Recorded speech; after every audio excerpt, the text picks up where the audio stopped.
রাসূল সাল্লাল্লাহু আলাইহি ওয়াসাল্লাম নিজের বুকের দিকে ইঙ্গিত করে বললেন, আত্তাকওয়া হা হুনা। এইভাবে তিনবার বললেন যে তাকওয়া অন্তরে থাকে। অর্থাৎ মানুষের তাকওয়া, আল্লাহর ভয়, ওই ব্যক্তি আল্লাহকে ভয় করে কিনা, ইমানদার কিনা, সেটি তার কাজ কর্ম, ওঠা বসা, লেনদেন, বিয়ে শাদী, তার সামগ্রিক জীবন দেখে বুঝবেন।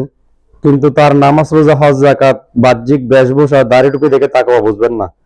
তাই অনেক সময় দেখবেন নামাজি, রোজাদার, হাজি ব্যক্তি, সে সুদ খায়, ঘুষ খায়, মানুষের হক মেরে খায়, মানুষের গীবত করে, ওঠা বসা, লেনদেন, বিয়ে শাদী, ব্যবসা প্রতিষ্ঠান, পরিবারের রসুলের আদর্শ মানে না, বরং আল্লাহর দিন, আল্লাহর জমিনে কায়েম হক সেটির বিরোধিতা করে।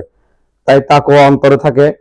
যেভাবে নামাজ রোজা হজ যাকাত কারী ব্যক্তি তাকওয়াবান হতে পারে না, আবার নামাজ রোজা হজ যাকাত ছাড়াও তাকওয়া হয় না। তাকওয়া দুইটি সমন্বয়, বাহ্যিক এবং অন্তরের ভিতর, দুইটা মিলে তাকওয়া হয়।